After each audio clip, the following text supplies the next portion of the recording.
പ്രിയ സഹോദരനെ, കർത്താവായ യേശുക്രിസ്തുവിൻ്റെ രണ്ടാം വരവെന്ന ചാനലിലേക്ക് നിങ്ങൾക്ക് എല്ലാവർക്കും സ്വാഗതം പറയുന്നു. അതിനായി കർത്താവായ ഈശോ എന്നെ അനുവദിച്ചതിനോർത്ത് നന്ദി പറഞ്ഞു. പ്രിയ സഹോദരനെ, ഇന്നലെ ഇട്ട ആ ക്ലാസ്സിന് 2 കമൻറ്റുകളെ പ്രത്യേകം ശ്രദ്ധിച്ചു. നല്ല കമൻറ്റുകളാണ്. കമൻറ്റുകളൊന്നും മോശമായിട്ട് ഞാൻ കാണുന്നില്ല. എന്നെ തെറി വിളിച്ചാലും മോശമായിട്ട് കണ്ടാലും അതെല്ലാം അവർ വചനം ശ്രവിച്ചതുകൊണ്ടാണല്ലോ എന്നോർത്ത് ഞാൻ ദൈവത്തിന് നന്ദി പറയുകയാണ് ചെയ്യുന്നത്. അതുകൊണ്ട് കമൻറ്റുകളെ സ്നേഹത്തോടെ സ്വീകരിച്ചതുകൊണ്ട് 2 കമൻറ്റുകൾക്ക് ഉത്തരം പറയാൻ ഞാൻ ആഗ്രഹിക്കുന്നു. അതിലൊന്ന് മെർലി ജിമ്മി എന്ന് പറയുന്ന സഹോദരി ഇട്ടതാണ്. നിങ്ങളെല്ലാം കണ്ടു കാണുന്നതിൻ്റെ അകത്ത് ഉണ്ട്.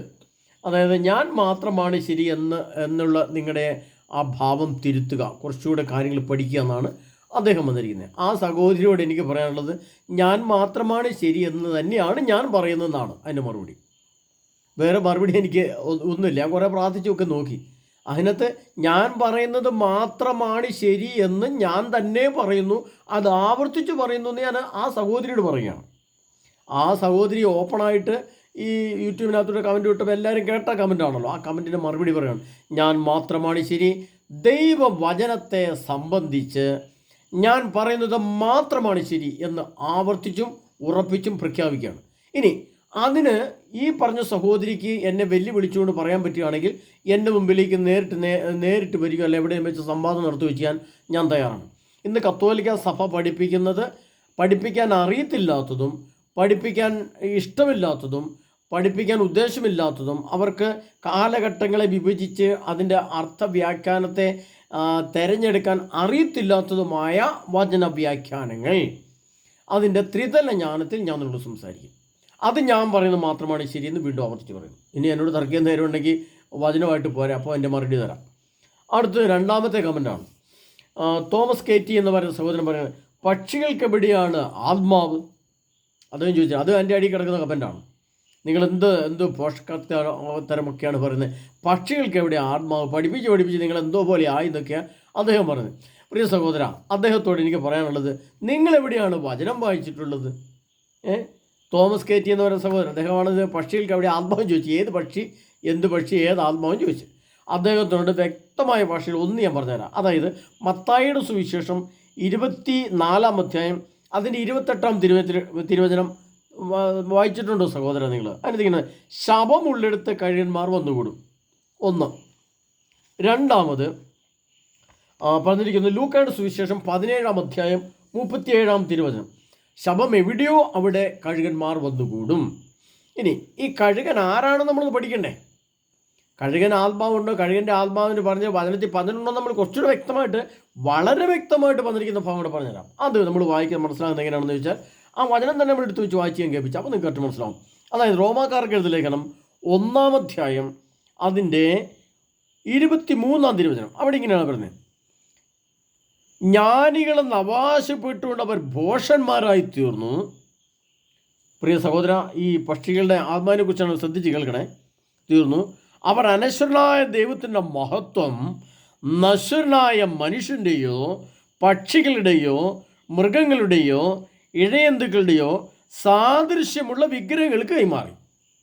അവിടെ പറഞ്ഞിരിക്കുന്നത്, അനശ്വരനായ ദൈവത്തിൻ്റെ മഹത്വം നശ്വരനായ മനുഷ്യൻ്റെയോ പക്ഷികളുടെയോ മൃഗങ്ങളുടെയോ. അപ്പം മൃഗങ്ങൾ, പക്ഷികൾ, ഇഴയന്തുക്കൾ, പാമ്പ്, പക്ഷികൾ സാധനം. അതുകൊണ്ടാണ് വെളിപാട് 18:3 പറഞ്ഞിരിക്കുന്നത്.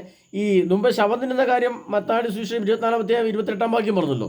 അപ്പോൾ വെളിപാട് 18:3 എന്താ പറഞ്ഞിരിക്കുന്നത്? ഭീവത്സമായ സകല പക്ഷികളുടെയും താവളമായി. അപ്പോൾ അതിനകത്ത് ആ ഭീവത്സമായ പക്ഷിയുടെ താവളം, ഭീവത്സമായ പക്ഷി ഏതാണ്? അത് ശവം എങ്ങനെയാണ് തിന്നുന്നത്? ആ പക്ഷി എന്താണെന്ന് റോമാക്കാരുടെ ലേഖനത്തിൽ പരിശുദ്ധാത്മാവ് എന്താണ് പറഞ്ഞിരിക്കുന്നത്? പക്ഷികളുടെയോ സാദൃശ്യം. പക്ഷികളുടെ സാദൃശ്യം എന്ന് പറഞ്ഞാൽ പക്ഷിയുടെ രൂപസാദൃശ്യമുള്ള ആത്മാക്കൾക്ക് കൈമാറ്റം ചെയ്യപ്പെട്ടു. അതായത് ഇന്നത്തെ ഈ അശുദ്ധമായ എല്ലാ സംഭവങ്ങളും ഈ പക്ഷികളുടെ ആത്മാവിലാണ്. അതായത് ശവം തിന്നുന്ന പക്ഷിയുടെ ആത്മാവിൻ്റെ സാദൃശ്യമുള്ള സ്വഭാവമുള്ള ശൈലിയുള്ള വ്യക്തി ആ സംഭവത്തിന് കീഴ്പ്പെട്ടു. അങ്ങനെയുള്ള വിഗ്രഹങ്ങൾക്ക് മനുഷ്യൻ്റെ ആത്മാവ് കൈമാറ്റം ചെയ്യപ്പെട്ടു എന്നാണ് പറഞ്ഞിരിക്കുന്നത്. അങ്ങനെ എന്താ പറഞ്ഞിരിക്കുന്നത്? അത് എടുത്ത് വായിക്കണം. നമ്മൾ വ്യക്തമായിട്ട് പഠിച്ചിട്ട് വേണം. നിങ്ങൾ കമൻ്റ് ഇടുമ്പോൾ ഒരു കാര്യമുണ്ട്, കമൻ്റ് ഇട്ടവരെ ഞാൻ അഭിനന്ദനം ചെയ്യുന്നു. കാരണം വെച്ചാൽ അവർക്ക് ഒന്നുകൂടി തിരുത്താനും പഠിക്കാനും ഒരവസരം. അതുകൊണ്ട് നിങ്ങളെ നിരുത്സാഹപ്പെടുത്തുന്നില്ല, ഞാൻ പ്രോത്സാഹിപ്പിക്കുകയാണ് ചെയ്യുന്നത്. അതിനൊരു അനശ്വരനായ ദൈവത്തിൻ്റെ മഹത്വം നശ്വരനായ മനുഷ്യൻ്റെയോ പക്ഷികളുടെയോ മൃഗങ്ങളുടെയോ ഇഴയന്തുക്കളോ സാദൃശ്യമുള്ള വിഗ്രഹങ്ങളായി മാറി. ഇപ്പോൾ അദ്ദേഹത്തിന് അത് മനസ്സിലായിട്ടുണ്ടാവുമെന്ന് വിശ്വസിക്കും. അപ്പോൾ 3 സ്ഥലത്ത് എന്താണ് കഴുകനെന്നും കഴുകൻ്റെ ആത്മാവുള്ള വ്യക്തി ശവമായിട്ട് മാറും, ആ ശവത്തെ തിന്നാൻ കഴുകൻ്റെ ദുരാത്മാവ് വരുമെന്നും, ഇനി ഇത് വേറെ ഇതിലും വന്നിട്ടുണ്ട്, ദുർഭൂതം എന്ന് പറഞ്ഞിട്ടുണ്ട്. അത് ഓസിയാപ്രകാരം പുസ്തകമുണ്ട്. ദുർഭൂതം നിങ്ങളിൽ വസിക്കുന്നതിനാൽ നിങ്ങൾക്ക് നിങ്ങളുടെ ദൈവത്തിൻ്റെ പക്കലേക്ക് തിരികെ പോകാൻ കഴിയുകയില്ല. അപ്പോൾ ഇതൊക്കെ പഠിച്ചിട്ട് തന്നെയാണ് സഹോദര ഈ സുവിശേഷമായിട്ട് ഇറങ്ങിയിരിക്കുന്നത്. അതുകൊണ്ട് നിങ്ങൾ കമൻറ്റ് ചോദിച്ചുകൊള്ളൂ. അപ്പോൾ നിങ്ങൾക്ക് കൂടുതൽ പഠിക്കാനുള്ള അവസരം ദൈവം ഒരുക്കി തരും. ഓക്കെ, അപ്പോൾ അങ്ങനെ എൻ്റെ കമൻറ്റുകളെ കുറിച്ചുള്ള ക്ലാസ് നിങ്ങൾക്ക് അറിവ് പറഞ്ഞു തന്നുകൊണ്ട് ഈ ഇന്നത്തെ വിഷയത്തിലേക്ക് പ്രവേശിക്കുകയാണ്. പ്രിയപ്പെട്ട, ഇന്നലെ ഞാൻ എൻ്റെ ക്ലാസ്സിൽ സൂചിപ്പിച്ച് സംസാരിച്ച ഒരു കാര്യം, ഈ കഴിഞ്ഞ ദിവസം എൻ്റെ വാട്സപ്പിലേക്ക് ഒരു സുഹൃത്തിട്ട് തന്നത് ഇങ്ങനെയാണ്. ഞാൻ പൊതുവേ വാർത്ത വളരെ കുറച്ചാണ് കാണുന്നത്, നിങ്ങൾക്കൊക്കെ അറിയാമായിരിക്കും. എങ്കിലും ഞാൻ കാണുന്നില്ല എന്ന് ചിലർക്ക് അറിയാവുന്നതുകൊണ്ട് അവർക്ക് പ്രാധാന്യം തോന്നിയൊരു വാർത്ത എൻ്റെ വാട്സപ്പിൽ കിട്ടുന്നത് ഇങ്ങനെയാണ്. അതായത് AI റോബോട്ടുമായി ലൈംഗിക ബന്ധത്തിൽ ഏർപ്പെടാൻ പറ്റിയ AI റോബോട്ടുകളെ ചൈന നിർമ്മിക്കുന്നു എന്ന് പറഞ്ഞുകൊണ്ട് ബ്രദർ എന്താണ് അഭിപ്രായം എന്ന് പറഞ്ഞുകൊണ്ടാണ് അദ്ദേഹം എൻ്റെ ഇടയിൽ കമൻറ്റ് ചോദിച്ചിട്ടുണ്ട്. കമൻ്റ് അല്ല, അഭിപ്രായം ചോദിച്ചിട്ടുണ്ട്. അപ്പോൾ പ്രിയപ്പെട്ടവരെ, അതിനെപ്പറ്റിയാണ് നമ്മൾ ഇന്നത്തെ ഒരു ചെറിയ ക്ലാസ് എടുക്കാൻ ഉദ്ദേശിക്കുന്നത്. അപ്പോൾ നമ്മളിവിടെ മനസ്സിലാക്കേണ്ട സത്യം എന്ന് പറഞ്ഞാൽ, വെളിപാടിൻ്റെ പുസ്തകം ഈ AI റോബോട്ട് എന്ന വസ്തുവിനെ കുറിച്ച്, അല്ലെങ്കിൽ AI റോബോട്ട് എന്ന ആ സംഭവത്തെക്കുറിച്ച് വിശുദ്ധ ഗ്രന്ഥത്തിൽ എഴുതപ്പെട്ടിരിക്കുന്നത് ഒന്ന് ദാനിയേൽ പുസ്തകത്തിലും മറ്റൊന്ന് ഈ വെളിപാടിൻ്റെ പുസ്തകം 13-ാം അധ്യായത്തിലുമാണ്. ഈ 2 സ്ഥലത്താണ് ഏറ്റവും കൂടുതൽ വളരെ വ്യക്തമായിട്ട് എഴുതിയിരിക്കുന്നത്. മറ്റുള്ള സ്ഥലങ്ങളിലൊക്കെ ഇപ്പം ഞാൻ പറഞ്ഞതുപോലെ രൂപസാദൃശ്യമുള്ള വിഗ്രഹങ്ങൾ കൈമാറ്റം ചെയ്യപ്പെട്ടു എന്ന് മാത്രമേ പറഞ്ഞിട്ടുള്ളൂ.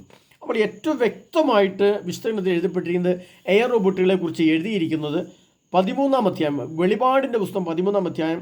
അവിടെ 1 മുതൽ വായിച്ചാൽ അത് ഏകദേശം അവസാനിക്കുന്നത് 18 വചനത്തോടു കൂടിയാണ്. അതിനകത്ത് 666 എന്ന സംഖ്യയെക്കുറിച്ച് പറഞ്ഞ് വെച്ച് നിർത്തിക്കൊണ്ടാണ് AI റോബോട്ടിൻ്റെ കാര്യങ്ങളെപ്പറ്റി പറയുന്നത്. അതിനകത്ത് വളരെ വ്യക്തമായിട്ട് മൃഗത്തിൻ്റെ മുമ്പിൽ പ്രവർത്തിക്കാൻ തനിക്ക് അനുവദിക്കപ്പെട്ടിരിക്കുന്ന അടയാളങ്ങൾ വഴി അത് ഭൂവാസികളെ വഴിതെറ്റിച്ചു. വാളുകൊണ്ട് മുറിവേറ്റിട്ട് ജീവൻ നഷ്ടപ്പെടാതിരുന്ന മൃഗത്തിൻ്റെ പ്രതിമയുണ്ടാക്കാൻ അത് ഭൂവാസികളോട് നിർദ്ദേശിച്ചു. മൃഗത്തിൻ്റെ പ്രതിമയ്ക്ക് ജീവശ്വാസം പകരാൻ അതിന് അനുവാദം നൽകപ്പെട്ടു. പ്രതിമയ്ക്ക് സംസാരശക്തി ലഭിക്കാനും പ്രതിമയെ ആരാധിക്കാത്തവരെ കൊല്ലിക്കാനും വേണ്ടിയായിരുന്നു അത് എന്ന് പറഞ്ഞുകൊണ്ടാണ് അത് ഇങ്ങോട്ട് പറയുന്നത്. പിന്നെ അതിന് മുമ്പ് പറയുന്നത് വെളിപാട് 13:4 പറയും, മൃഗത്തിൻ്റെ അധികാരം നൽകിയ നിമിത്തം അവർ സർപ്പത്തെ ആരാധിച്ചു. അവർ ഇങ്ങനെ പറഞ്ഞുകൊണ്ട് മൃഗത്തെയും ആരാധിച്ചു. ഇതെല്ലാം ഈ AI റോബോട്ട് എന്ന ആ സംഭവം, ആ സൂപ്പർ കമ്പ്യൂട്ടർ അല്ലെങ്കിൽ അതിൻ്റെ വിവിധ മോഡലുകൾ, അതിലേറ്റവും പ്രാധാന്യമുള്ളത് പറഞ്ഞു വന്നിട്ട് ഇപ്പോൾ എവിടം വരെ എത്തി ശാസ്ത്രം, സുന്ദരികളായ സ്ത്രീകളെ, ഒറിജിനൽ സ്ത്രീ പോലെ തന്നെ തോന്നുന്ന സ്ത്രീകളെ, അത് ലൈംഗിക ആവശ്യം സെക്സ് റോബോട്ടുകൾ എന്നാണ് പറയപ്പെടുക. അതിനകത്ത് എനിക്ക് കമ്മ്യൂണിറ്റിക്ക് അങ്ങനെ പറയും. അപ്പോൾ അതിനുവേണ്ടി ഉപയോഗിക്കുന്ന പറയുമ്പോൾ വ്യക്തമായിട്ടും കർത്താവ് എഴുതിയ രീതി സർപ്പാരാധന, മൃഗത്തിന് അധികാരം നൽകിയ നിമിത്തം അത് സർപ്പത്തെ ആരാധിച്ചു. ഒരു സർപ്പ ആരാധന, ഞാൻ ഇതിന് മുമ്പിൽ 2-3 വീഡിയോയ്ക്ക് പുറകിൽ എന്താണ് സർപ്പാരാധന പറഞ്ഞു കൊണ്ട് ഞാൻ വീഡിയോ ഇട്ടിട്ടുണ്ട്. അത് നിങ്ങൾ കൂടുതൽ ശ്രദ്ധിച്ച് കേട്ട ശേഷം ഇതിലൂടെ കേൾക്കും മനസ്സിലാവും. അപ്പോൾ പ്രിയപ്പെട്ടവരെ, നമ്മൾ ഈ സർപ്പാരാധന പറയുന്ന വ്യഭിചാരവും അതിൻ്റെ വിവിധ മോഡലുകൾ. അപ്പോൾ AI റോബോട്ടുമായിട്ടുള്ള ലൈംഗിക ബന്ധം, സെക്സ് മനുഷ്യൻ ചെയ്താൽ എന്താണ് പ്രശ്നം? അത് നല്ലതല്ലേ? അപ്പോൾ അതിനകത്ത് ചൈനക്കാരാണ് നമുക്ക് ഈ സാധനം കൊടുത്തരുന്നത്. ഓൺലൈനിൽ കൂടെ 2 ലക്ഷം രൂപ കൊടുത്താൽ നമ്മുടെ വീട് മുറ്റത്ത് നമ്മൾ ഈ സാധനം എത്തിച്ചു തരും. നമ്മൾ ഏത് സൗന്ദര്യമുള്ള സ്ത്രീയും നമുക്ക് കിട്ടും എന്നൊക്കെ പറഞ്ഞുകൊണ്ട് അതിൻ്റെ അടിയിലൊക്കെ കാണുകയുണ്ടായി. അപ്പോൾ അതിനെപ്പറ്റി വാർത്ത കേൾക്കുമ്പോഴും വളരെ വ്യക്തമായിട്ട് ഇങ്ങനെ നമ്മൾ കേൾക്കുകയുണ്ടായി. അപ്പോൾ നമ്മളെല്ലാം ചിന്തിക്കും, ശരിയല്ലേ, വിവാഹം കഴിക്കാത്ത എത്രയോ പുരുഷന്മാരാണ് നിന്ന് വളരെ വിഷമിക്കുന്നത്. അതുപോലെ വിധവകളായിട്ട് സ്ത്രീകളുണ്ട്, വിധവന്മാരായിട്ടുള്ള ആളുകളുണ്ട്. അതുപോലെ തന്നെ മറ്റു ചില തലങ്ങളിൽ കൂടെയുള്ള സഭാധികാരികളുണ്ട്. അങ്ങനെ ഒത്തിരി ലോകത്ത് ഇത് ആവശ്യമുള്ള ആളുകളുണ്ട്. അപ്പോൾ അത് തെറ്റല്ലല്ലോ, നന്മയല്ലേ, നല്ലതല്ലേ, മറ്റ് ദോഷഫലങ്ങളൊന്നുമില്ലല്ലോ, ഇങ്ങനെ അങ്ങ് ചിന്തിക്കാൻ തുടങ്ങുന്നു. ഒരു തലത്തിൽ ചിന്ത അങ്ങനെ വരുന്നു. മറ്റൊരു തലത്തിൽ ചിന്തിക്കുന്നതിൻ്റെ ഭയാനകത അത് വളരെ വിശാലമായൊരു വലിയ സംഭവമാണ്. അതൊരു വലിയ ഭയാനക സംഭവം കൂടെ വരാൻ പോകുന്നത്. ദാമ്പത്യ ബന്ധത്തെ ഇത് എങ്ങനെ ബാധിക്കും എന്നുള്ളതാണ്. അതിൻ്റെ ഉദാഹരണം പറഞ്ഞാൽ, ഇപ്പോൾ എനിക്കിപ്പോൾ 75 വയസ്സായി, എനിക്ക് കുറച്ച് ആരോഗ്യമുണ്ട്, പക്ഷേ എൻ്റെ ഭാര്യ തീരെ സുഖമില്ലാത്തതായി, ഭാര്യ രോഗിയായിട്ട് മാറി. അപ്പോൾ എൻ്റെ ആവശ്യങ്ങളൊന്നും നടക്കുന്നില്ല എന്ന് പറയുമ്പോൾ എനിക്ക് ഭാര്യ അധികപ്പറ്റായിട്ട് മാറും. അപ്പോൾ ഞാൻ ചിന്തിക്കും, എനിക്ക് നല്ല സുന്ദരിയായ സ്ത്രീയെ വേണം, എനിക്ക് ഇവള് വേണ്ട, ഇവള് എൻ്റെ ഭാര്യയല്ലേ, ശരിയല്ല. അവളെ ഭാര്യ ഉപേക്ഷിക്കാൻ ഹൃദയം കൊണ്ട് ഉപേക്ഷിക്കണം. പകരം ആ സ്ഥാനത്ത് മറ്റൊരു സ്ത്രീയെ കണ്ടെത്തുന്നത് ഇത്തരം റോബോട്ടുകളാണ്, എൻ്റെ മറ്റ് ചില ആവശ്യങ്ങൾ നടത്തി കിട്ടുവാൻ വേണ്ടി. അപ്പോൾ എനിക്ക് അധികം പറ്റായിട്ട് തോന്നുന്ന ഭാര്യയെ ഞാൻ ഉപേക്ഷിക്കുന്നു, അല്ലെങ്കിൽ അവളെ സ്നേഹിക്കുന്നില്ല, അവൾക്ക് മരുന്ന് വാങ്ങിച്ചു കൊടുക്കുന്നില്ല, അവൾക്ക് വേണ്ടി അധ്വാനിക്കുന്നില്ല, അവൾക്ക് വേണ്ടി പ്രാർത്ഥിക്കുന്നില്ല, അവളെ മറ്റു സ്ഥലങ്ങളിലേക്ക് കൊണ്ടുപോകുന്നില്ല. ഹൃദയം കൊണ്ടും മനസ്സുകൊണ്ടും അവളെ ഉപേക്ഷിച്ച് ഇങ്ങനൊരു ബൊമ്മയെ മേടിച്ച് വെച്ച് കഴിയുമ്പോൾ സ്വന്തം ഭാര്യയുടെ അവസ്ഥ എന്തായിരിക്കും? ഇനി തിരിച്ച് അതേപോലെ തിരിച്ച് ചിന്തിക്കാം. ഭർത്താവിന് രോഗമാണ്, ഭർത്താവിന് സുഖമില്ല, ഭർത്താവിന് ആരോഗ്യമില്ല, ഭർത്താവിനെ കൊണ്ട് എൻ്റെ കാര്യങ്ങളൊന്നും നടക്കുന്നില്ല. ഭാര്യയ്ക്ക് കുറച്ച് സൗന്ദര്യമുണ്ട്, ആരോഗ്യമുണ്ട്, അവൾ സുന്ദരിയാണ്, മിടുക്കിയാണ്, അവൾക്ക് എല്ലാ കഴിവും ജ്ഞാനമുണ്ട്. അപ്പോൾ അവൾക്ക് തോന്നണം ഈ ഭർത്താവിനെ കൊണ്ട് എനിക്ക് ആവശ്യമില്ല. അങ്ങനെ വരുമ്പോൾ ഈ ഭർത്താവിനെ ഉപേക്ഷിക്കുകയോ കൊന്നുകളയുകയോ നശിപ്പിക്കുകയോ ഇല്ലാതെയാക്കുകയോ ചെയ്യാൻ വേണ്ടിയിട്ട് ആലോചിക്കും. ഭർത്താവിനേക്കാൾ സുന്ദരനും തടിയും മിടുക്കുമുള്ള ആരോഗ്യമുള്ള ഒരു പുരുഷൻ, ഒരു റോബോട്ട് പുരുഷനെ ഞാൻ ആഗ്രഹിക്കുന്നു, അത് ഞാൻ മേടിച്ചാൽ എന്താണ് കുഴപ്പം? ഇങ്ങനെ ഒരു ചിന്ത വരുമ്പോൾ സ്വാഭാവികമായിട്ട് നമ്മൾ ചിന്തിക്കുന്നത് ഇതിനൊന്നും കുഴപ്പമൊന്നുമില്ലോ എന്നാണ്. എന്നാൽ അതിൻ്റെ അടുത്ത തലം നമ്മൾ ചിന്തിക്കുമ്പോൾ പ്രിയ സഹോദരരെ, നമ്മൾ മനസ്സിലാക്കേണ്ടത് നമുക്ക് ഈ പാവയെ ടൂൾസിനെ ഇവർ തരുമ്പോൾ ചൈനക്കാരാണ് തരുന്നത്. നമുക്കറിയാം ഈ പേജർ ബോംബിൻ്റെ സ്ഫോടനം എന്ന് പറഞ്ഞ് നമ്മൾ കുറേ ഭാഗം നമ്മൾ ഈ ഗാസയുമായിട്ടുള്ള ബന്ധങ്ങളിൽ അവിടെ നമ്മൾ യുദ്ധത്തെക്കുറിച്ച് ഇസ്രായേലിൻ്റെ യുദ്ധത്തിൻ്റെ ഒരു മുറയായിട്ട് നമ്മൾ കേട്ടു. അപ്പോൾ അവിടെ എന്താണ് സംഭവിച്ചത്? ഈ സാധനം പൊട്ടിത്തെറിച്ചെന്നാണ് പറയാം. എന്ന് പറയുന്നത് പോലെ ചൈനക്കാരെ സംബന്ധിച്ച് ഇത് പൊട്ടിത്തെറിക്കുന്നതിന് പകരം പൊട്ടിത്തെറിക്കാനായിരിക്കില്ല അവരുടെ ബുദ്ധി, മറ്റൊരു ബുദ്ധിയാണ് അവർ ചിന്തിക്കുന്നത്. അതായത് ഇത് വിറ്റ് ഇപ്പോൾ കേരളത്തിലുള്ള ഒരു 10 പേര് ഈ ഒരു ബൊമ്മയെ വാങ്ങിച്ചെന്ന് വിചാരിക്കുക. അങ്ങനെ വാങ്ങിച്ച് ഇത് ഉപയോഗിക്കാൻ തുടങ്ങി, റോബോട്ടിന് ഉപയോഗിക്കാൻ തുടങ്ങി. അപ്പോൾ വെറുതെ നമുക്ക് കയറി അങ്ങ് ബന്ധപ്പെടാൻ പറ്റുമെന്നൊന്നും ആരും വിചാരിക്കേണ്ട. അതിൻ്റെ കാറ്റലോഗ് ഉണ്ടാവും. അതായത് നമുക്കറിയാം ഒരു വസ്തു വാങ്ങുമ്പോൾ അത് എങ്ങനെ ഉപയോഗിക്കണമെന്നുണ്ട് ഒരു ലിസ്റ്റ് എടുത്തുണ്ടാവും. ആ ലിസ്റ്റ് പ്രകാരം വേണം അതിനെ കൈകാര്യം ചെയ്യാൻ. അപ്പോൾ എന്തു ചെയ്യും? നമ്മൾ ആ ലിസ്റ്റ് വായിച്ച് നോക്കിയിട്ട് അതിൻ്റെ മലയാള പരിഭാഷ കമ്പ്യൂട്ടർ കുത്തി നമ്മൾ മനസ്സിലാക്കുമ്പം ഇന്ന രീതിയിൽ കൂടെ വേണം ഇതിനെ ഉപയോഗിക്കാൻ, ബന്ധപ്പെടാൻ നോക്കി എൻ്റെ ലിസ്റ്റ് ഉണ്ടാവും. അപ്പോൾ നമ്മൾ അതും പ്രകാരമായിരിക്കും ബന്ധപ്പെടുക. അപ്പോൾ അങ്ങനെ ബന്ധപ്പെടുമ്പം ഇതിനകത്തൊരു സെൻസറോ ഇതിനകത്ത് സിഗ്നലോ സംഭാഷണങ്ങളോ ഒക്കെ അവിടെ ഈ യന്ത്രം ഉൽപ്പാദിപ്പിച്ചവരുടെ കമ്പനിയിൽ തന്നെ ഇരിക്കുന്ന സംവിധാനങ്ങളിൽ കേൾക്കുകയും കാണുകയും ചെയ്യാവുന്ന സംവിധാനങ്ങൾ ഒരുക്കി വെച്ചിട്ടാണ് ഇവരിത് വിടുന്നത്. അപ്പം നമ്മളിവിടെ ചെയ്യുന്ന എല്ലാ പ്രവൃത്തികളും ആരവിടെ ഇരുന്ന് കണ്ടുകൊണ്ടിരിക്കും? ഇത് ഉൽപ്പാദിപ്പിച്ച കമ്പനി കണ്ടുകൊണ്ടിരിക്കും. അപ്പം നമ്മുടെ ഇതൊക്കെയാണ് ഇവൻ്റെ തനി സ്വഭാവം അല്ലേ എന്ന് വിചാരിച്ചുകൊണ്ട് ഇവർ ഇത് കാണും. അങ്ങനെ കാണുമ്പോൾ നമ്മുടെ ആത്മാവിനെ മറ്റൊരാൾ നിയന്ത്രിക്കുന്ന അവസ്ഥയിലേക്ക് വരും. അങ്ങനെ ആ നിയന്ത്രിക്കുന്ന ആൾ നമ്മുടെ കത്തോലിക്ക സഭയിലെ നല്ല വൈദികരോ മെത്രാന്മാരൊന്നുമല്ല. അതെല്ലാം എന്താണ്? ബാൽദേവന്മാരാണ്. അത്തരം ബാൽദേവന്മാർ നമ്മുടെ ആത്മാവിനെ നിയന്ത്രിക്കുമ്പോൾ ഈ തരുന്ന ഇത്തരം സാധനങ്ങൾ അവരുടേതായ പൂജ ചെയ്ത് അവരുടെ ദൈവത്തെ സംബന്ധിച്ച് നമ്മൾ കേട്ടിട്ടുണ്ട്. ചൈനീസ് വ്യാളി എന്നൊക്കെ കേട്ടിട്ടുണ്ട് നമ്മൾ, അല്ലേ? അതിൻ്റെ പടങ്ങളൊക്കെ കാണാറുണ്ട്. അപ്പോൾ ചൈനീസ് വ്യാളിയെ ആരാധിച്ച് അതിൻ്റെ അനുഗ്രഹവും അതിൻ്റെ ശക്തിയും ഒക്കെ ഇതിനകത്ത് നിറച്ച് അവരുടെ ആത്മാവിനെ കൊണ്ട് അത് നിറച്ചിട്ടൊക്കെയാണ് ഈ സാധനം നമുക്ക് ലഭിക്കുന്നത്. അപ്പോൾ നമ്മളിതിനെ ഉപയോഗിക്കുമ്പോൾ ആ ചൈനീസ് വ്യാളിയുമായിട്ട് നമുക്കൊരു ബന്ധം വരും. അതായത് ഞാൻ എന്തിനാ പറഞ്ഞ പോലെ നമ്മുടെ ആത്മാവ് അതിൻ്റെ ആത്മാവുമായിട്ട് സംയോജിക്കുകയും അതിൻ്റെ ആത്മാവ് പാതാളത്തിലെ സാത്താനുമായിട്ട് ബന്ധമുള്ള ഒരു ബന്ധം സ്ഥാപിച്ചിട്ടാണ് നമുക്ക് ഈ സാധനങ്ങളൊക്കെ തരുന്നത്. അപ്പോൾ നമ്മൾ ആ റോബോട്ടുമായിട്ട് നമ്മൾ ബന്ധപ്പെടുമ്പോൾ നമ്മുടെ ആത്മാവിൻ്റെ നിയന്ത്രണം സാത്താൻ ഏറ്റെടുക്കും. അങ്ങനെ ഏറ്റെടുക്കുന്നതോടുകൂടി നമ്മൾ മരിച്ചു കഴിയുമ്പോൾ നമ്മുടെ ആത്മാവ് നേരെ ഇങ്ങോട്ട് പോകും, പാതാളത്തിൻ്റെ അഗാധങ്ങളിലേക്ക് പോകും. ഇതെല്ലാം ലോകത്ത് സംഭവിക്കാനിരിക്കുന്ന കാര്യങ്ങളാണ് പ്രിയപ്പെട്ട സഹോദരരെ. നമ്മൾ ചിന്തിക്കുന്നതൊക്കെ നിസ്സാര കാര്യമാണ്, ചെറിയ പ്രശ്നമാണ്, വളരെ മോശം. അപ്പം ഇത് വിവിധ രീതിയിൽ ഇത് മാർക്കറ്റിൽ വരുമ്പോൾ ഇതിൻ്റെ രണ്ടാമത്തെ അപകടം എന്ന് പറയുന്നത്, അപ്പോൾ അങ്ങനെ വരുമ്പോൾ അതിൻ്റെ വേറൊരു പ്രശ്നങ്ങളുണ്ട്.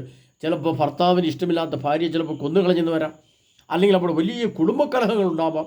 ഭർത്താവ് പറയുകയാണ് പിന്നെ ഇതിങ്ങനെ ചെയ്യാൻ പറ്റിയല്ല എന്ന് ഭാര്യയോട് പറഞ്ഞില്ല, ഭർത്താവോട് പറയണം നിങ്ങൾ അങ്ങനെയുള്ള ഉപകരണങ്ങൾ വാങ്ങാൻ പാടില്ല, അത് ഉപയോഗിക്കാൻ പാടില്ല, അത് വിരുദ്ധമാണ്, തെറ്റാണെന്ന് പറയുമ്പോൾ ഞാൻ എൻ്റെ സൗകര്യം പോലെ ചെയ്യും, നീ എന്നെ നിയന്ത്രിക്കാൻ വരരുത് എന്ന് പറഞ്ഞുകൊണ്ട് അവർ കുടുംബക്കലഹമുണ്ടാകും. അങ്ങനെ കുടുംബക്കലഹമുണ്ടാകാൻ വേണ്ടിയാണ് അതൊക്കെ ആഗ്രഹിക്കുന്നത്. അങ്ങനെ കുടുംബക്കലഹം ഉണ്ടാകുമ്പോൾ അവർ തമ്മിൽ അടിച്ചു പിരിയുകയും അങ്ങനെ ആ പിരിയുന്ന സ്ഥാനത്ത് ഇത്തരം ബൊമ്മകൾ 2 ലക്ഷം രൂപ കൊടുത്ത് വാങ്ങുമ്പോൾ ഈ 2 ലക്ഷം രൂപ അവരുടെ അക്കൗണ്ടിലേക്ക് പോവുകയും ചെയ്യും. അങ്ങനെ ഒരു കുടുംബത്തെ, ഒരു സമൂഹത്തെ, ഒരു രാജ്യത്തെ, ഒരു സംവിധാനത്തെ നശിപ്പിച്ചുകൊണ്ട് തീർത്ത് ഇല്ലാതാക്കിക്കൊണ്ട് ആ സ്ഥാനത്ത് തൻ്റെ വസ്തുവകൾ വിറ്റ് അവർ കോടാനുകോടി ഉണ്ടാകുമ്പോൾ നമ്മുടെ ഈ ലോകത്ത് കാണുന്ന സംവിധാനങ്ങൾ നഷ്ടപ്പെട്ടു, കുടുംബ ബന്ധങ്ങൾ നഷ്ടപ്പെട്ടു. കുടുംബ ബന്ധങ്ങൾ ഇല്ലാതെ സുരക്ഷിതയില്ല, രാജ്യമുണ്ടാവുകയില്ല. നമുക്കറിയാം. ഞാൻ പറയട്ടെ, നമുക്ക് സഹോദരന്മാർ, സഹോദരിമാർ, അപ്പന്മാർ, ആങ്ങളെ, പെങ്ങൾ, ബന്ധങ്ങൾ, ചേട്ടനിയന്മാരുടെ ബന്ധം ഉള്ളത് കൊണ്ടാണ് കുടുംബമുള്ളത്. കുടുംബമില്ലാതെ അങ്ങനെ ഒരു കുടുംബ ബന്ധങ്ങളില്ലെങ്കിൽ എന്ത് സംഭവിക്കും? അങ്ങനെ കുടുംബ സംവിധാനം ഒരു സമൂഹത്തിൽ ഒരു ഇടവക അല്ലെങ്കിൽ ഒരു ജില്ലയിൽ ഒരു കുടുംബ സംവിധാനമില്ല, അങ്ങനെ ബന്ധങ്ങളില്ല. അങ്ങനത്തെ ഒരു സങ്കല്പമാണ് നമ്മൾ വെറുതെ സങ്കല്പിച്ച് നോക്കി. എന്തായിരിക്കും എൻ്റെ പരിണതഫലം? അതായത് അയലോകത്ത് കാണുന്ന എല്ലാവരും എൻ്റെ ആൾക്കാർ, എൻ്റെ ആൾക്കാരല്ല അയലോകത്തുകാർ. അപ്പോൾ ഏത് ആൾക്കാർ വന്ന് നമ്മുടെ വീട്ടിലോട്ട് വന്ന് കയറിയാലും, നമ്മളെ മക്കളുടെ കൂടെയോ ആമക്കളുടെ കൂടെയോ പെണ്ണുങ്ങൾ വന്ന് കയറിയാലും, പെണ്ണുങ്ങളുടെ കൂടെ ആണുങ്ങൾ വന്ന് കയറിയാലും അതെല്ലാം നമ്മളെല്ലാം ഒന്നല്ലേ. നമുക്ക് ബന്ധങ്ങൾ ആവശ്യമില്ലെന്ന് പറഞ്ഞാൽ എന്തായിരിക്കും അവസ്ഥ?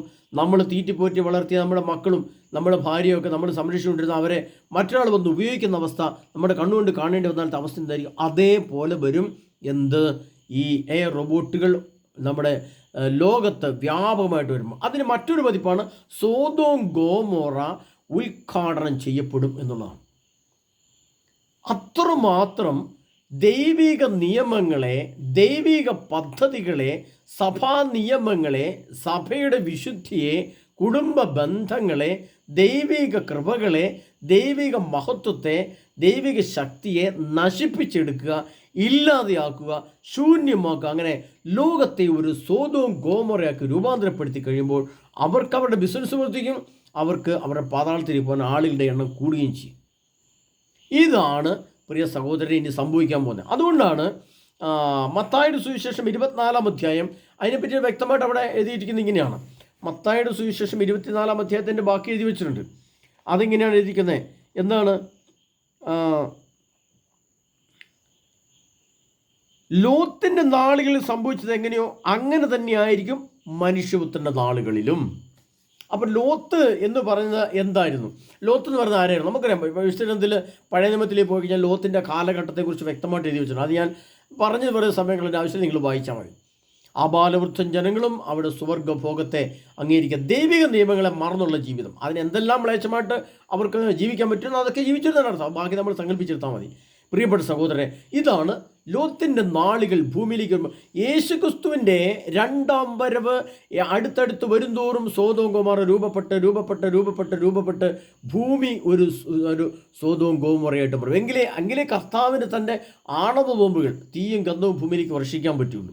അപ്പോഴത്തേനും ശാസ്ത്ര സമൂഹം ഇത് ശാസ്ത്രമാണ്, നന്മയാണ്, നല്ലതാണെന്ന് പറഞ്ഞുകൊണ്ടുവരും. അപ്പം ഇത് ഒത്തിരി നന്മയുണ്ടെന്ന് അതിൻ്റെ പരങ്ങൾ വരും, പിന്നെ പരസ്യങ്ങൾ വരും. പിന്നെ മറ്റൊന്ന്, നമ്മുടെ സമൂഹത്തിൽ നിന്ന് നമുക്ക് ഇത്ര സ്റ്റാളുകൾ നമുക്കറിയാം. നമുക്ക് ഭക്ഷണ സ്റ്റാൾ, ടീ സ്റ്റാളുകൾ നമ്മൾ കാണുന്നുണ്ട്, ജവളിക്കടകൾ, ഷോപ്പിംഗ് കോംപ്ലക്സുകൾ, ഇങ്ങനെയൊക്കെയുള്ള സംവിധാനങ്ങൾ പോലെ തന്നെ ഇത്തരം സംഭവങ്ങളെ വാങ്ങാനും അപ്പം തന്നെ നമുക്ക് കയറി ഉപയോഗിച്ചിട്ട് പോരാനും നമുക്ക് സാധിക്കുന്ന സംവിധാനം, മാർക്കറ്റ് സംവിധാനങ്ങൾ വരും. 2028, 29 പ്രത്യേകിച്ച് 30 കാലഘട്ടം വരുമ്പോൾ ഇത് ലോകവ്യാപകമായിട്ട് വരും. ഇപ്പം നമ്മൾ മൊബൈൽ നമ്മൾ ഉപയോഗിക്കുന്ന പോലെ ഒരു ബൈക്ക് മേടിച്ച് ഉപയോഗിക്കും, ഒരു മോട്ടോർ സൈക്കിൾ മേടിച്ച് ഉപയോഗിക്കുന്ന നമുക്ക് അതിനുള്ള സംവിധാനങ്ങളും ഗവൺമെൻറ് സംവിധാനങ്ങളും ലോൺ സംവിധാനങ്ങളും അതിൻ്റെ ഇൻഷുറൻസും എല്ലാം നമുക്ക് ലഭിക്കുന്നത് പോലെ ഈ സാധനത്തെ വാങ്ങുന്നതിനും അതിൻ്റേതായ കമ്പനി പരസ്യങ്ങളും അതിൻ്റേതായ അഡ്വർടൈസ്മെൻറ്റ് സംവിധാനങ്ങളും അതിനുള്ള കയറി കാണാനും ഉപയോഗിച്ച് നോക്കാനും ഒക്കെ ആയിട്ടുള്ള സംവിധാനങ്ങൾ മാർക്കറ്റിൽ വരും. സോദോം ഗോമോറ ഭൂമിക്കടിയിൽ നിന്ന് കയറി വന്ന് ഈ ലോകം മുഴുവൻ വ്യാപിക്കുമ്പോൾ യേശുക്രിസ്തുവിൻ്റെ രണ്ടാമത്തെ അതായത് പൈശാചിത്യത്തിൻ്റെ പൂർണ്ണ രൂപത്തിൽ എത്തി വരുമ്പോൾ ലോകം അന്ത്യത്തിലേക്ക് പ്രവേശിക്കുകയും ചെയ്യും. അപ്പോൾ അതാണ് പ്രിയ സഹോദരനെ ഒന്നാമത്തെ ഇത്. മറ്റൊന്നാണ് നമ്മൾ ചിന്തിക്കേണ്ടത്, അത് കുടുംബതലത്തെക്കുറിച്ച്. ഇനി സാമൂഹിക തലം ചിന്തിച്ചാലോ, സമൂഹത്തിൽ നമ്മൾ രണ്ടുപേര്, നമ്മുടെ മൂത്ത മോനോ അല്ലെങ്കിൽ മോളോ കോളേജിൽ പോയി പഠിച്ചിട്ട് വരുമ്പോൾ അവനൊരു ബോയ് ഫ്രണ്ടിനെ കൂട്ടിക്കൊണ്ടുവരുന്നു, അല്ലെങ്കിൽ ഗേൾ ഫ്രണ്ടിനെ കൂട്ടിക്കൊണ്ടുവരുന്നു. അപ്പോൾ നമ്മൾ വിചാരിക്കും ഇവരുടെ കല്യാണം എപ്പം നടന്നു? അപ്പോൾ അവിടെ ഞാൻ കല്യാണം കഴിച്ച ആളാണ് പപ്പ, ഇതെൻ്റെ ഭാര്യയാണ്, എൻ്റെ പെങ്ങളാണ്, എൻ്റെ ആങ്ങളെയാണെന്ന് പറഞ്ഞ് നല്ല സുന്ദരനായ ചെറുപ്പക്കാരെ കൂട്ടിക്കൊണ്ടിരുന്നു, അല്ലെ അതിസുന്ദരിയായ ഒരു പെൺകുഞ്ഞിനെ കൂട്ടിക്കൊണ്ടിരുന്നു. അപ്പോൾ നമ്മൾ വിചാരിക്കും അയ്യോ ഇത്രയും സുന്ദരിയായ ഒരു പെൺകുട്ടി കൂട്ടിക്കൊണ്ട് കല്യാണമൊക്കെ നടന്നു കാണുമല്ലേ. അപ്പോൾ അന്നേരമാണ് പറയുന്നത് അത് കല്യാണം നടന്നിരിക്കുന്നത് ഇങ്ങനെയാണ്, ഇങ്ങനൊരു സംവിധാനത്തെയാണ് കല്യാണം നടന്നിരിക്കുന്നത്. അപ്പോൾ നമ്മളൊന്ന് ആലോചിച്ച് നമ്മുടെ മനസ്സിൻ്റെ വികാരം എന്തായിരിക്കും? അതും ഭാവനയെ കണ്ട് നമ്മൾ ചിന്തിച്ചു നോക്കണം. അവൻ ആ വ്യക്തിയെ അടിമത്വത്തിലേക്ക് കൊണ്ടുപോവുക. അതുകൊണ്ടാണ് റോമർ 1:23 പറഞ്ഞിരിക്കുന്നത്, അനശ്വരനായ ദൈവത്തിൻ്റെ മഹത്വം നശ്വരനായ മനുഷ്യരുടെയോ പക്ഷികളുടെയോ മൃഗങ്ങളുടെയോ ഇഴജന്തുക്കളുടെയോ സാദൃശ്യമുള്ള ആത്മാവുള്ള വിഗ്രഹങ്ങൾക്ക് കൈമാറി. അത് ഞാൻ മുമ്പത്തെ തൊട്ടുമുമ്പത്തെ ആ ക്ലാസ്സിൽ സഹോദരന് കൊടുത്ത മറുപടിയിലുണ്ട്.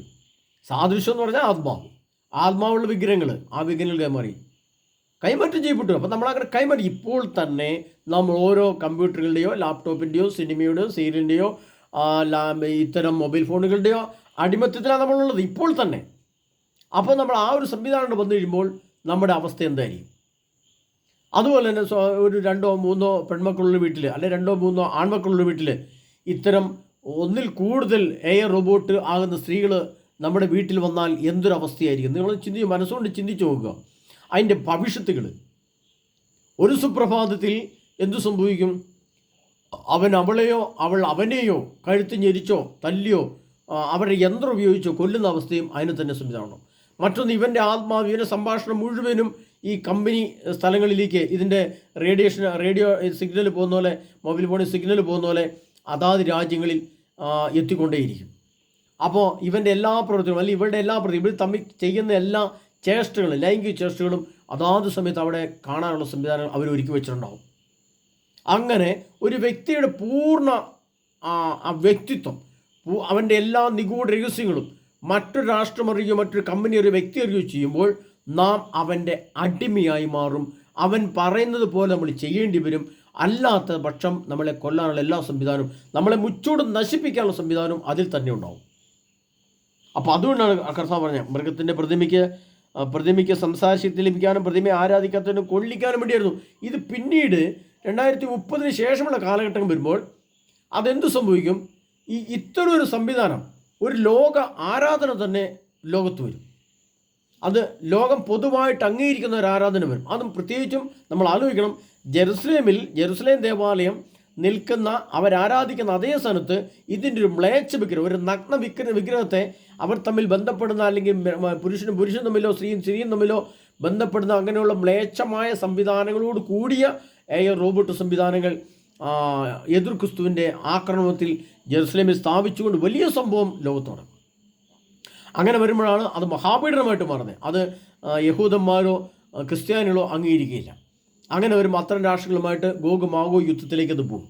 അതങ്ങനെ വൻ വലിയ യുദ്ധത്തെക്കുറിച്ച്, അത് ദാനിയേൽ പുസ്തകത്തിൽ വരുമ്പോൾ നമുക്കറിയാം, ഞാൻ കഴിഞ്ഞ ദിവസം പറഞ്ഞിട്ടുള്ളത്, അത് സത്യവും വലിയ യുദ്ധത്തെക്കുറിച്ചുള്ളതായിരുന്നു. ദാനിയേൽ പുസ്തകത്തിൽ ഇത് എഴുതി വെച്ചിരിക്കുന്നത് എങ്ങനെയാണ് നമ്മൾ ആലോചിക്കുമ്പോൾ അത് സത്യവും വലിയ യുദ്ധത്തെക്കുറിച്ചുള്ളതായിരുന്നുവെന്ന് ദാനിയേൽ പുസ്തകത്തിൽ വളരെ വ്യക്തമായിട്ട് സംഭവം എഴുതി വെച്ചിട്ടുണ്ട്. അതിൻ്റെ അവസാന പ്രളയമായിരിക്കും. പിൻഗാമിയായ രാജാവിൻ്റെ ആളുകൾ നഗരത്തെയും വിശുദ്ധ മന്ദിരത്തെയും നശിപ്പിക്കും. അതിൻ്റെ അവസാന പ്രളയമായിരിക്കും. അവസാനം വരെ യുദ്ധമുണ്ടായിരിക്കും. അതൊരു ആഗോള യുദ്ധത്തിൻ്റെ, ഒരു 3ാം ലോക മഹായുദ്ധത്തിൻ്റെ തുടക്കവും അവസാനവും ഈ വിഷയത്തെക്കുറിച്ച് തന്നെയായിരിക്കും.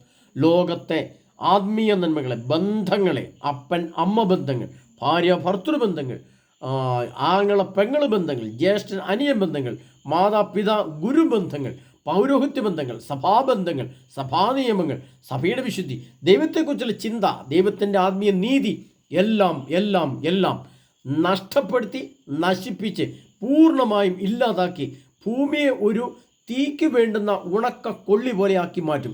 അപ്പോൾ പിന്നെ തീ വന്നാൽ മതി, ഈ ഉണങ്ങിയ മരം അപ്പോൾ തന്നെ കത്തും. ആ രൂപത്തിലേക്ക് ലോകത്തെ, പ്രപഞ്ചത്തെ, ഭൂമിയെ നശിപ്പിക്കുന്ന സംവിധാനമാണ് ഈ സംവിധാനം വരാൻ പോകുന്നത്. ഇനി ഇതിൻ്റെ മറ്റൊരു ഭാഗം കൂടെ ഈ കൂട്ടത്തിൽ തന്നെ പറയാൻ ഞാൻ ആഗ്രഹിക്കുകയാണ് പ്രിയപ്പെട്ടവരെ. അത് ഞാൻ അടുത്ത ദിവസം നാളെ നിങ്ങളോട് സംസാരിച്ചുകൊള്ളാം. കാരണം ക്ലാസ് ഒത്തിരി നീണ്ടുപോകും പ്രിയപ്പെട്ടവരെ. അത് ഇതിനേക്കാൾ ഭയാനകമായ മറ്റൊരു തലം കൂടെ അതിനുണ്ട്. ആ ഒരു തലം കൂടെ പറയുമ്പോഴാണ് നമ്മൾ ഇതിൻ്റെ ഭയാനകത കൂടുതൽ മനസ്സിലാക്കുന്നത്. അതുവരെ നമുക്ക് കാത്തിരിക്കുകയും പ്രാർത്ഥിക്കുകയും ചെയ്യാം. ഇവിടെ നിന്നൊക്കെ രക്ഷപ്പെടുവാൻ എനിക്ക്, എൻ്റെ കുടുംബത്തെ, എൻ്റെ ആത്മീയ നന്മ തന്ന സർവശക്തനായ യേശു ക്രിസ്തുവാണല്ലോ എനിക്ക് ഈ കുടുംബം തന്നത്. നമ്മൾ ആലോചിക്കുക, നമുക്കെല്ലാം, എനിക്ക് ഭാര്യയെ തന്നത് യേശുവിൽ നിന്നാണ്. ഒരു യേശുവിൻ്റെ ക്രിസ്ത്യൻ കുടുംബത്തിൽ ജനിച്ച സ്ത്രീയാണ് എനിക്ക് ഭാര്യയായിട്ട് വന്നത്. ആ ഭാര്യയ്ക്ക് ഒരു ക്രിസ്ത്യൻ കുടുംബത്തിൽ ജനിച്ച പുരുഷനാണ് പുരുഷനായിട്ട് ഭർത്താവായിട്ട് ചെന്നത്. അങ്ങനെയാണ് ഒരു കുടുംബമായിട്ട് തിരുക്കുടുംബമായിട്ട് രൂപാന്തരപ്പെട്ടത്. ആ തിരുക്കുടുംബമാണ് ദൈവിക നന്മകളുള്ളൊരു കുടുംബമാണ് കുഞ്ഞുങ്ങൾക്ക് ജന്മം കൊടുത്തത്. ആ കുഞ്ഞും അപ്പനും അമ്മയും കൂടെ കൂടുമ്പോഴാണ് ഒരു കുടുംബമുണ്ടായത്. ആ കുടുംബത്തിലാണ് ബന്ധങ്ങളുള്ളത്. ആ കുടുംബവും ബന്ധവും ഉള്ളത് കൊണ്ടാണ് നമുക്ക് സഭയും മറ്റു സംവിധാനങ്ങളും വന്നത്, സ്കൂൾ സംവിധാനം വന്നത്, ഓഫീസ് സംവിധാനങ്ങൾ വന്നത്. ഈ കാണുന്ന പ്രപഞ്ചം മുഴുവനും ഈ കുടുംബം എന്ന പരമസത്തയെ അടിസ്ഥാനപ്പെടുത്തി അതിന്മേൽ താങ്ങി നിൽക്കുന്ന ഒരു സംഭവമാണ്. അതാണ് അടിസ്ഥാനം. കുടുംബമാണ് അടിസ്ഥാനം. കുടുംബ ബന്ധം എവിടെ തുറന്നോ, എവിടെ തീർന്നു പോയോ, ശൂന്യമായോ, അതോടെ ആ രാജ്യം, ആ സംവിധാനം, ആ പ്രപഞ്ചം തന്നെ ഇല്ലാതെയാവും. അങ്ങനെ ലോകം അതിൻ്റെ പൂർണ്ണമായ നാശത്തിലേക്ക് എത്തിപ്പെടുന്നതിന് മുന്നോടിയായിട്ട് തുടങ്ങാൻ പോകുന്ന സംഭവമാണ് ഈ എയർ റോബോട്ട് പോലെയുള്ള സംഭവങ്ങൾ കൊണ്ടുള്ള സെക്സ് എന്ന പരിപാടി ചെയ്യുന്നതിന് വേണ്ടിയിട്ട്, ലൈംഗികമായ ഏറ്റവും മ്ലേച്ഛമായ പ്രവൃത്തികൾ ചെയ്യുന്നതിന് വേണ്ടിയിട്ട് ഇത്തരം ഉപകരണങ്ങൾ ഉപയോഗിക്കുകയും നമ്മളത് ചെയ്യുമ്പോൾ നമ്മുടെ തലമുറ ശൂന്യമാവുക. അത് തലമുറ ശൂന്യമാക്കി എടുക്കുക എന്നുള്ളതാണ് സാത്താൻ്റെ ലക്ഷ്യം.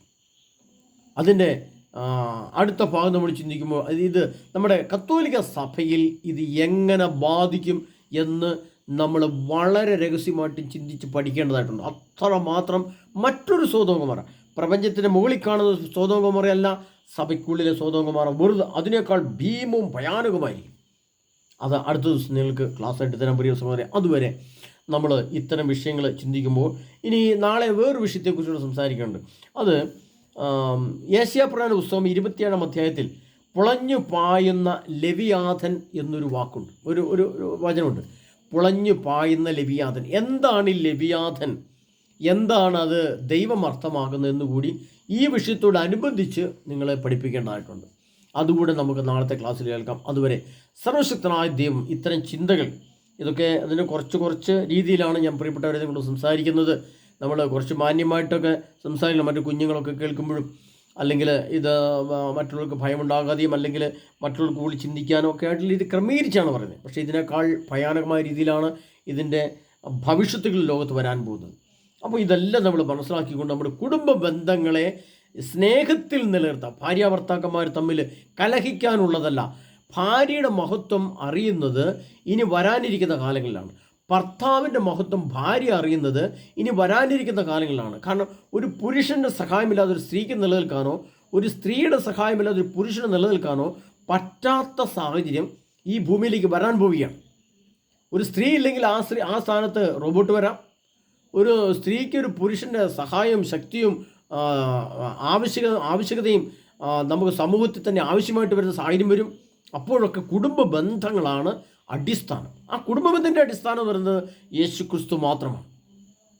ആ ക്രിസ്തുവിൽ നിന്നുള്ള സ്നേഹം, ആ ക്രിസ്തുവിൽ നിന്നുള്ള സഹകരണം, ആ ക്രിസ്തുവിൽ നിന്നുള്ള മഹത്വം, അതുകൊണ്ടാണ് റോമർ 1:20 പറഞ്ഞത്, അനശ്വരമായ ദൈവത്തിൻ്റെ മഹത്വം നശ്വരമായ മനുഷ്യ പക്ഷികൾക്ക് കൈമാറാനുള്ളതല്ല, അത് ക്രിസ്തുവിൻ്റെ കീഴിലേക്ക് വരണം. നമ്മൾ ക്രിസ്തുവിൻ്റെ അടിമത്വത്തിലേക്ക് വരണം. ക്രിസ്തുവാണ്, യേശുവാണ് എല്ലാത്തിൻ്റെ അടിസ്ഥാനം. യേശുവാണ് ഇതെല്ലാം സംവിധാനവും ഭരിച്ച് നയിച്ച് നിയന്ത്രിച്ച് നമുക്ക് തന്നതും മുന്നോട്ട് കൊണ്ടുപോകുന്നതും എന്ന് നമ്മൾ ഗ്രഹിക്കുമ്പോഴാണ് ഇനി വരാനിരിക്കുന്ന ഭയാനകതയുടെ ആ രൂക്ഷത നമുക്ക് മനസ്സിലാകും. ഇപ്പോൾ നമുക്ക് തന്ന സ്വാതന്ത്ര്യം, സന്തോഷം, സമാധാനം, ഐശ്വര്യം, എത്ര ആത്മീയം ഭൗതികമായ സ്വാതന്ത്ര്യമാണ് നമ്മൾ അനുഭവിക്കുന്നത്.